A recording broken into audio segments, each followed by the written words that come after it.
which I think explains to you how meaningful this ceremony is to me. On Valentine's Day of 1963, my parents and I left Cuba on an American Red Cross ship.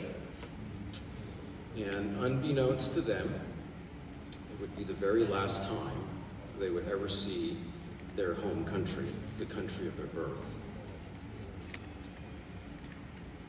They left their country of birth to secure the rights and the freedoms that we have in this country and that this country offers all of its citizens. Our departure from Cuba resulted from my father's participation in the Cuban Revolution as he attempted to bring democracy to his country. And as a member of the armed revolutionary forces,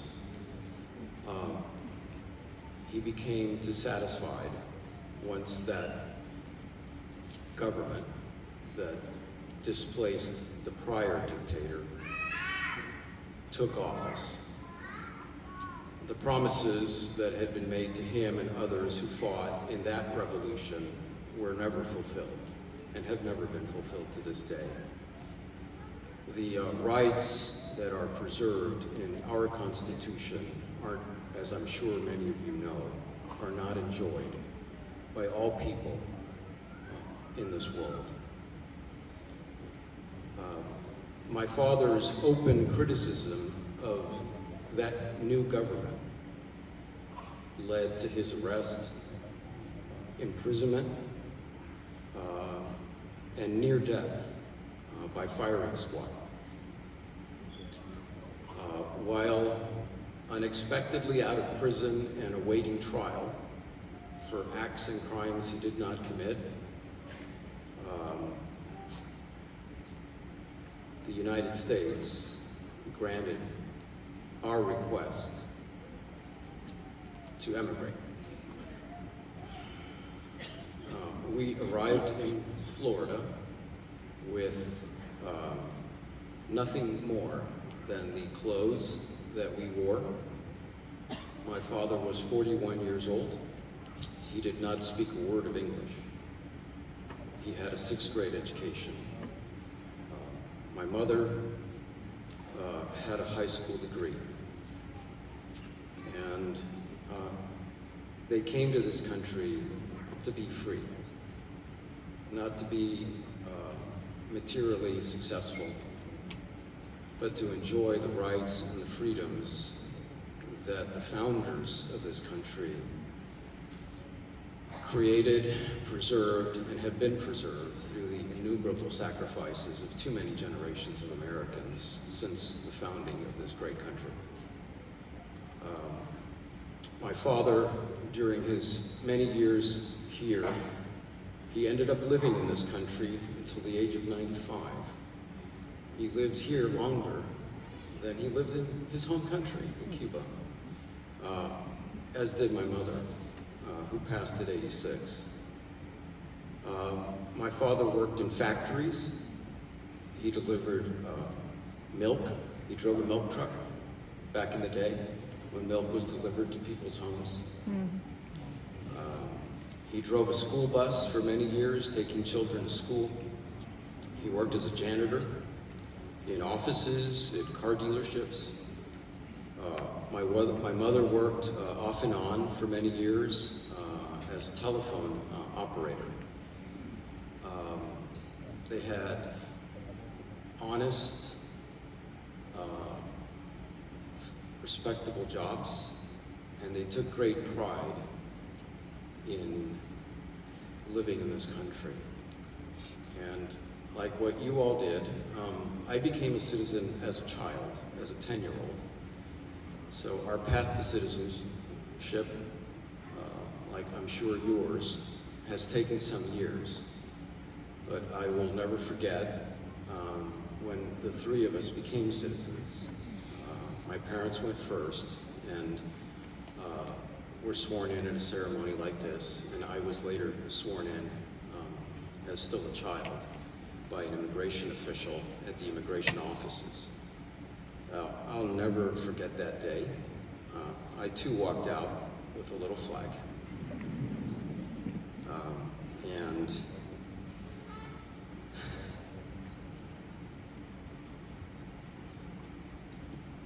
I am very grateful. Bravo.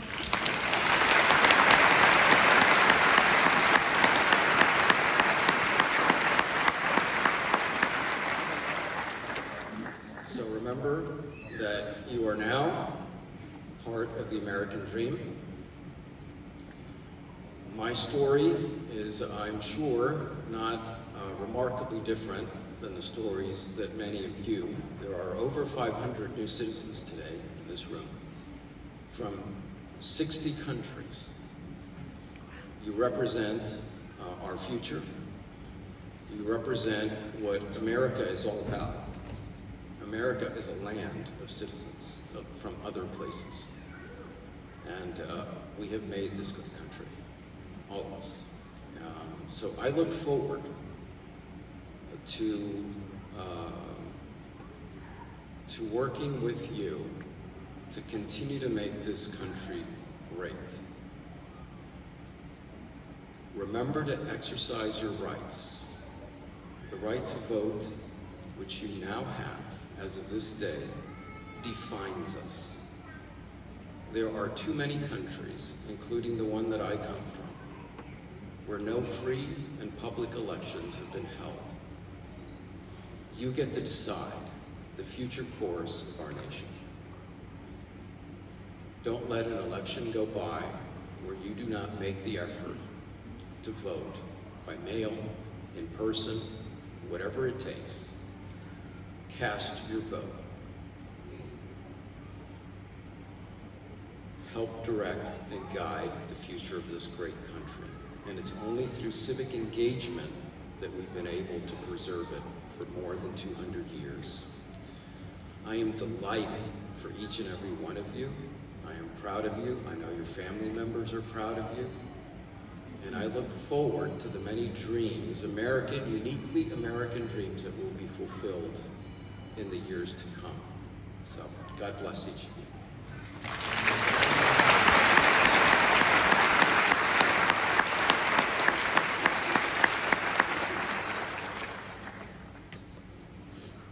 I would now like to introduce to you John Kramer. He is the District Director from the United States Citizenship and Immigration Services for some brief remarks and a video.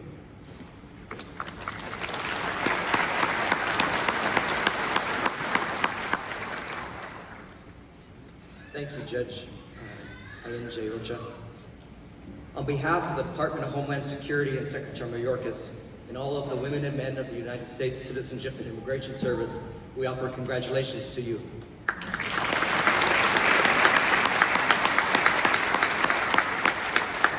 Next week, as a country, we celebrate our independence, when over 2 centuries ago, the Continental Congress adopted the Declaration of Independence.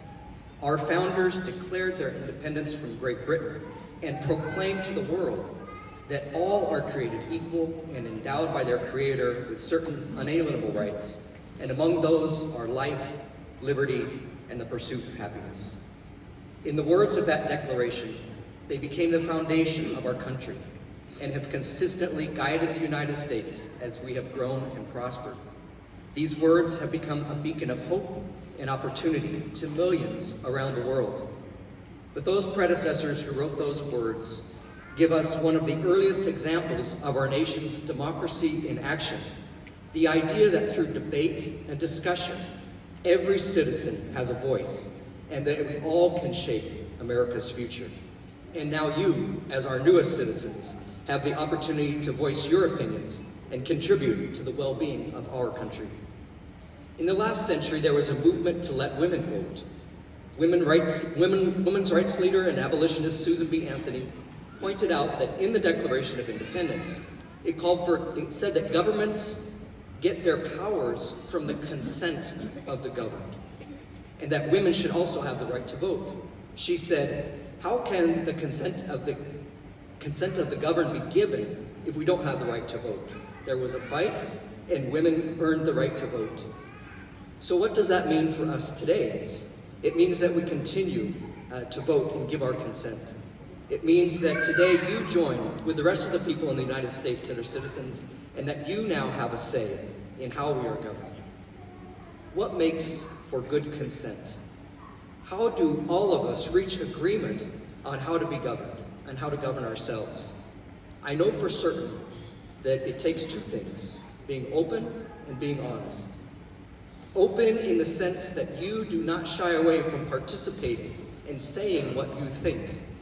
And honest in the sense that you take time and listen to one another and ask each other questions and have debate before we decide and vote. We have to reenact a great debate, just like those that wrote the Declaration of Independence, and then we act. So I ask all of you now, look to the person on your left and look to the person on your right. They are now your fellow citizens. They are the ones that you now owe your open and honest debate and discussion. So in the spirit of independence that our nation has always welcomed generations of immigrants such as you, so as we begin the summer and we look forward to celebrating our nation's birthday next week, I welcome you to the great debate among citizens, to reach agreement, to give our consent, and to go forward as a government of the people. Congratulations to each of you on this significant and momentous occasion, and deep congratulations to all the families and your friends that have supported you here on this journey. And also, from the men and women of the United States Citizenship and Immigration Service, we stand proudly with you as fellow citizens. And now that you're citizens, maybe some of you will want to come and work with us. We would love for you to help us continue to build this nation of immigrants. Congratulations to you.